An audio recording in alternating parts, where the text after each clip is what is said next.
하나님이 기뻐하시는 예배를 드리기 위해서 오후 예배에 오신 여러분들을 주의 이름으로 환영하며 축복합니다. 오늘 이 예배의 자리가 우리에게는 복된 자리고 또한 은혜의 자리고 기쁨의 자리가 되기를 바랍니다. 지난 화요일 우리 일권사의 권사님들과 창경궁 후원 비원으로 가을 나들이를 다녀왔습니다. 제가 부임하고 1년에 2번씩 꼭 좋은 곳에 모시고 가겠노라고 마음을 먹었고 봄과 가을에 한 번씩 모시고 나가고 있습니다. 화요일 아침에 9시에 교회에서 출발을 하여서 10시에 창경궁으로 입정을 했습니다. 그리고 창경궁 후문으로 가면 바로 창덕궁이 이어지는데 그 후문에서 다시 후원을 들어가서 관람을 하고 돌아 나와서 다시 창경궁 정문으로 나가는 코스였습니다. 사실 이 코스가 젊은 사람들에게는 쉬운 코스일지 모르는데 우리 어른들에게는 조금 더 부담이 되는 거리였습니다. 이렇게 적지 않은 거리를 걸어가는데 권사님 두 분이 손을 꼭 잡고 의지하시면서 걸어가는 모습을 보았습니다. 한 분은 연세가 많으시고 한 분은 다리가 조금 부어서 불편하시는데 두 분이 서로를 손을 꼭 잡고 의지하며 가는 그 모습이 제가 뒤에서 보니 너무나 흐뭇했습니다. 그래서 그 두 분이 손을 꼭 잡고 의지하면서 함께 좋은 시간을 보낼 수 있었고 또 오늘도 건강한 모습으로 교회에 나오신 거 보니까 이 모든 것이 서로를 의지하는 연합과 합력의 열매라 저는 생각을 합니다. 여러분, 저는 교회의 연합과 성도의 연합이 이런 것이라 생각합니다. 우리가 모두 예수 그리스도의 손을 꼭 잡고 함께 걷고 또한 우리에게 허락하신 우리 성도들, 우리 교우들의 손을 잡고 우리는 이 신앙의 여정을 끝까지 완주해야 하는 믿음의 사람들입니다. 여러분, 우리가 혼자 신앙생활을 할 수 없기 때문에 하나님께서는 우리에게 동역자를 붙여주셨고 또 좋은 교우들을 허락해 주셨고 주 안에서 만나게 하셨습니다. 그래서 성도가 연합할 때, 성도가 합력할 때 우리는 이 믿음의 길을 완주할 수 있을 뿐만 아니라 하나님이 우리에게 예비하신 좋은 믿음의 열매를 맺을 수 있는 것입니다. 시편 133편 1절부터 3절 말씀을 보시면 성경에 이렇게 기록을 하고 있습니다. 우리 같이 한번 읽어보겠습니다. 보라, 형제가 연합하여 동거함이 어찌 선하고 아름다운고 머리에 있는 보배로운 기름이 수염 곧 아론의 수염에 흘러서 그의 옷깃까지 내린 같고 헐몬의 이슬이 시온의 산들에서 내림도다. 거기서 여호와께서 복을 명령하셨나니 곧 영생이로다. 이 말씀을 잘 보시면 형제가 연합하여 동거하고 함께 신앙생활을 하는 그 결과가 어떤 것을 주어지냐면 바로 영생의 열매를 주어주신다. 그래서 우리는 이 합력과 연합을 통해서 우리의 신앙을 끝까지 그 영생을 향해서 끝까지 가야 하는 믿음의 사람입니다. 또 전도서 4장 11절과 12절의 말씀을 보시면 이런 말씀이 기록되어 있습니다. 같이 한번 읽어보겠습니다. 또 두 사람이 함께 누우면 따뜻하거니와 한 사람이면 어찌 따뜻하랴. 한 사람이면 패하겠거니와 두 사람이면 맞설 수 있나니 세 겹줄은 쉽게 끊어지지 아니하리라. 아멘. 여러분, 연합과 협력으로 또 이 세 겹줄의 사랑으로 여러분 우리는 모든 것을 이겨낼 수 있고 또 함께함을 통해서 귀한 열매를 맺을 수 있습니다. 여러분, 오늘 주시는 이 귀한 말씀 또 우리 권사님들 이 예화를 통해서 더욱더 합력하여 선을 이루고 또 합력하여 또 영생의 열매를 맺을 수 있는 연합과 합력과 세 겹줄의 사랑을 통해서 더 든든히 서가는 우리 대형교회가 되기를 바랍니다. 우리 옆에 분과 한번 이렇게 인사했으면 좋겠습니다. 연합의 기쁨을 누립시다. 한번 인사했으면 좋겠습니다. 연합의 기쁨을 누립시다. 다시 한번 인사하겠습니다. 연합하면 열매가 있습니다. 인사하겠습니다. 연합과 합력 또한 세 겹줄의 사랑으로 더 든든히 서가는 우리 대형교회 우리 성도들이 되시기를 바랍니다. 오늘 제가 여러분과 나누고 싶은 말씀은 우리가 너무나 잘 알고 있고 또 우리가 즐겨 암송하는 말씀입니다. 우리가 이 말씀을 잘 암송하는 이유는 우리의 삶의 역사가 이런 것이고 또한 우리는 이러한 역사를 기대하고 하나님께서 우리에게 이렇게 하실 것을 믿기 때문에 우리는 이 말씀을 암송하는 것입니다. 사실 여기에서 나오는 모든 것이 합력하여 선을 이룬다는 이 말씀은 우리의 최종적인 구원을 말해주는 것입니다. 이것은 마치 창세기 50장 20절에서 요셉이 자기 형제들에게 고백했던 내용과 같이 생명을 구원하시는 하나님의 최종적인 구원의 결론을 말해주고 있는 것입니다.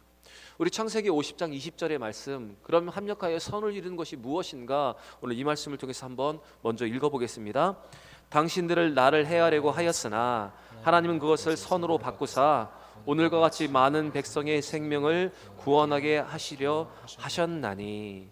비록 여러 가지 형제들의 미움과 질투로 인해서 그를 노예로 팔아가는 여러 가지 어려움들이 있었지만, 하나님께서 이 모든 인간의 눈으로 봤을 때는 잘못된 모든 일들을 통해서라도 하나님께서는 백성들의 생명을 구원하시려 그 모든 것을 선으로 바꾸셨다. 바로 이것이 오늘 여러분과 제가 나누고 싶은 말씀입니다. 바로 합력하여 선을 이루는 것은 우리의 구원 곧 영생과 관련되어 있습니다. 오늘 주시는 말씀 속에 깊은 깨달음과 이해가 또한 믿음의 도전이 여러분과 저에게 있기를 바랍니다. 바울은 하나님을 사랑하는 자 곧 그의 뜻대로 부르심을 입은 자들에게는 합력하여 선을 이루느니라고 말하고 있습니다. 우리 로마서 8장 28절 이렇게 부르면 좀 쉽습니다. 롬팔28 이렇게요. 롬팔28. 네, 요 말씀 암송하시는 분들은 저를 보시고 또 잘 암송이 안 되시는 분들은 자막을 보시면서 우리 같이 함께 한번 암송해 보겠습니다. 우리가 알거니와 하나님을 사랑하는 자 곧 그의 뜻대로 부르심을 입은 자들에게는 모든 것이 합력하여 선을 이루느니라. 사실 제자반을 하신 분들은 이거 암송이 다 있었는데, 네, 자막을 계속 보시면서 읽네요. 네, 분발하시기 바랍니다. 앞에서 말씀드린 합력하여 선을 이룬다는 것은 우리의 구원과 연결되어 있다고 말씀을 드렸는데, 오늘 이 합력하여 선을 이룬다는 그 구체적인 의미에 대해서 사도 바울은 그 다음 절에 그것을 잘 표현하고 있습니다. 합력하여 선을 이루는 것이 무엇인가? 자, 29절도 같이 한번 읽어보겠습니다. 하나님이 미리 아신 자들을 또한 그 아들의 형상을 본받게 하기 위하여 미리 정하셨으니 이는 그로 많은 형제 중에서 맏아들이 되게 하려 하심이라. 하나님이 우리 가운데 계획하신 최고의 선, 합력하여 이루는 그 선은 우리가 바로 맏아들의 형상, 하나님의 아들의 형상을 본받게 되는 것입니다. 우리가 예수 그리스도를 주로 고백하고 하나님의 형상을 본받아 성화를 이루고 그 성화의 과정을 통해서 영화를 누리고 하나님의 구원에 참여하게 되는 것, 그것이 바로 하나님께서 우리에게 예비하신 선의 모습입니다. 우리는 세상에서 우리가 예수 믿을 때 세상에서도 잘 되고 건강하고 또한 가정이 화목해지는 것, 그것이 하나님께서 우리에게 예비하신 최고의 선이라고 생각할 때가 있는데, 사실 하나님께서 예비하신 최고의 선은 이런 의미의 최고의 선이 아닙니다. 우리가 어떤 일을 만나든지 예수 그리스도를 본받고 예수를 닮아가서 성화를 이루고 최종적인 영화의 단계에서 구원을 이루게 되는 것, 바로 그것이 하나님 우리에게 원하시는 또한 예비하신 선입니다. 하나님의 최고의 선은 우리가 비록 고난을 당하고 실패하고 심지어는 우리의 목숨까지도 내어주는 바 되더라도 하나님의 아들의 형상을 우리가 본받게 되는 것, 그 형상대로 살아가는 것, 그 모습대로 살아가는 것, 그래서 최종의 구원을 완성하는 것, 그것이 하나님께서 우리에게 원하시는, 이루어 가시는 선입니다. 그리고 그렇게 예수 그리스도의 형상을 본받아 마침내 영광의 모습으로 들어갈 그 나라에 들어가는 것, 그것이 바로 하나님이 이루고자 하시는 선입니다. 하나님은 이 계획을 가지고 우리를 이미 부르고 계시고 우리에게 믿음으로 말미암아 의롭다고 칭해 주셨을 뿐만 아니라 결국 우리의 칭의에 합당하게 우리가 영화로운 아들의 모습으로 우리를 만들어 가시는 분이 우리 하나님이십니다. 그래서 우리가 비록 실수하고 우리가 실패하고 연약한 일을 한다라 하더라도 하나님 그 모든 과정을 통해서 결국 우리를 그런 영화로운 모습으로 만들어 가심을 우리가 믿고 오늘 이 말씀을 믿음으로 받기를 원합니다. 이것은 바울이 마지막 때 이루어질 영화를 오늘 그 다음 절인 30절에서 과거형으로 표현하는 것에서 이것이 분명하게 이루어질 거라고 더 극명하게 우리는 볼 수가 있는데, 우리 30절의 말씀도 같이 한번 읽어보겠습니다. 또 미리 정하신 그들을 또한 부르시고 부르신 그들을 또한 의롭다 하시고 의롭다 하신 그들을 또한 영화롭게 하셨느니라. 사실 우리가 날마다 마주하는 다양한 성향 속에서 때로는 우리는 행복을 느끼고 때로는 불행을 느낍니다. 이러한 감정의 변화를 따르다 보면 정작 그 일을 통해서 하나님이 우리에게 하고자 이루고자 하시는 그 목적을 우리는 놓치기가 쉽습니다. 하나님은 우리가 마주하는 온갖 상황을 통해서 우리를 위한 그 선한 목적을 지금도 이루어 가십니다. 그 선한 목적은 우리가 하나님의 아들이신 예수 그리스도의 형상을 닮아가는 것입니다. 그래서 우리에게 일어나는 일 중에 이 목적에서 벗어난 일은 단 하나도 없습니다. 우리가 이 사실을 기억하면 우리 가운데 찾아오는 고난을 이겨낼 수 있고, 또는 우리가 실수하더라도 그 가운데 하나님이 선을 이루어 가실 것을 우리는 믿고, 불행한 일들 속에서 우리는 감사를 잃지 않고 앞이 보이지 않는 상황 속에서 우리가 소망을 품을 수 있는 이유가 바로 우리의 모든 것을 합력하여 선을 이루어 가신 하나님을 믿기 때문에 그렇습니다. 찬송가 중에 내 평생 가는 길이라는 찬양이 있습니다. 이 찬양의 가사를 쓴 사람은 호레이셔 스페포드라고 하는 사람입니다. 그는 미국 사람들이 선호하는 뉴욕 출신이고 변호사였습니다. 그리고 D.L. 무디의 적극적인 후원자이기도 했습니다. 그런 그에게 큰 시련이 찾아왔습니다. 1871년에 일어난 뉴욕의 대화재로 인해서 그는 전 재산을 잃었습니다. 그리고 2년 후에는 유럽으로 가는 배가 침몰하는 바람에 세 자녀를 한 번에 잃었습니다. 하지만 그런 이렇게 고통스러운 순간에 내 평생 가는 길이라는 찬양의 그 가사를, 찬양시를 작시했습니다. 제가 1절하고 4절만 제가 한번 읽어드리겠습니다. 내 평생에 가는 길 순탄하여 늘 잔잔한 강 같든지 큰 풍파로 무섭고 어렵든지 나의 영혼은 늘 편하다. 내 영혼 평안해, 내 영혼 평안해. 저 공중의 구름이 일어나며 큰 나팔이 울릴 때에 주 오셔서 세상을 심판해도 나의 영혼은 겁 없으리. 내 영혼 평안해, 내 영혼 평안해.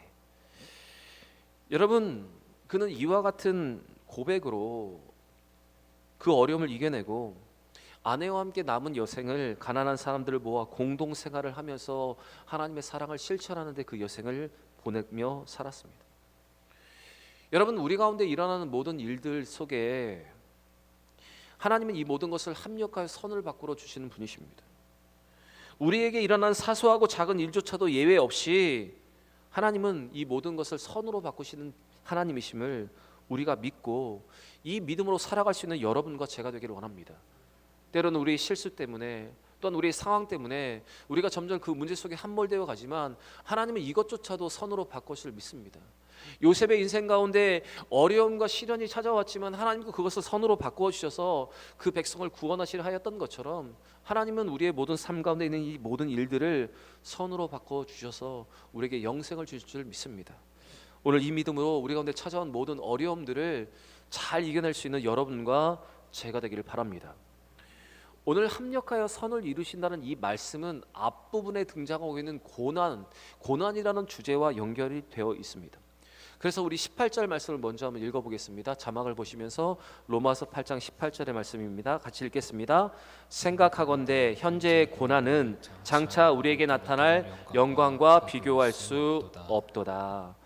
앞에서 나오는 18절의 현재의 고난과 나타날 영광이라는 주제와 연결해서 이 말씀을 다시 한번 바라보시면 어떤 시련이라도 당하게 될 때 왜 우리에게 이런 고난이 찾아왔는지 그 원인을 알지 못하고 우리가 어떻게 구할지 알지 못하지만 우리는 알거니와 우리는 확신하는 것은 그의 뜻대로 부르심을 입은 자들, 하나님께 사랑받는 자들은 모든 것이 합력하여 선을 이룬다는 결과로 끝나게 된다는 그 사실을 여러분, 우리는 믿어야 합니다.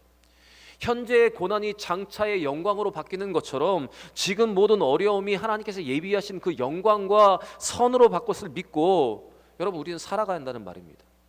그런데 여기에 중요한 것이 한 가지 있습니다. 이 말씀, 모든 것이 합력하여 선을 이룬다는 이 말씀은 모든 사람에게 다 적용되는 말씀이 아니라는 것입니다.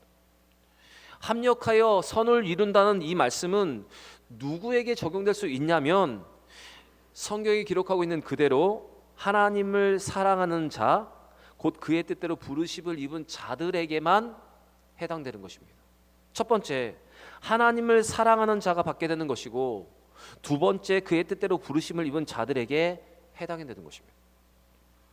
우리가 진정으로 하나님을 사랑하는 사람이라면, 그의 뜻대로 부르심을 입은 자들이라면 지금도 그 사랑과 감격을 누리고 하나님이 나를 예정하시고 인도하셨다는 확신이 있는 자라면 모든 삶 속에서 우리를 위해서 예비하신, 모든 환난 속에서 우리를 위해서 예비하신 그 선을 하나님은 우리를 위해서 이루어 주신다는 것입니다. 다시 말씀드리면 어떤 어려움과 시련 가운데 우리가 있어도 우리는 그리스도의 형상을 본받게 되는 것, 본받게 하시는 것, 그래서 영생을 이루게 하시는 것, 그것이 바로 하나님이 이루실 것이라는 것입니다. 앞에서 말씀드린 요셉의 경우와 같이 많은 시련과 환란이 있었지만 하나님이 그 모든 것을 선으로 바꿔 주시는 것은 요셉이 끝까지 하나님의 인도하심을 읽고 고람대오의 삶을 살고 하나님께서 원하시는 삶을 살았기 때문에 그에게 주신 특별한 은혜라는 사실입니다. 그래서 성경의 말씀 중에서 고난당하는 그리스도인들에게 이 말씀만큼 위안과 용기를 주는 말씀이 없습니다. 모든 것이 합력하여 선을 이룬다. 우리가 지금 겪고 있는 이 모든 것 속에 하나님의 선으로 바꾸신다는 이 말씀처럼 여러분 우리를 위로하는 말씀이 없습니다.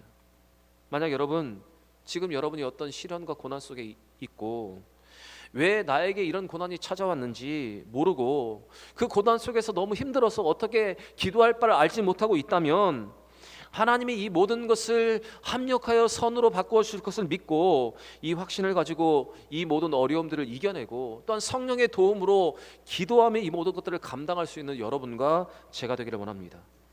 오늘 바울이 했던 이 최고의 고백, 이 최상의 고백처럼 모든 것을 선으로 바꾸실 하나님을 기대하면서 모든 어려움들을 잘 이겨내는 여러분과 제가 되기를 바랍니다.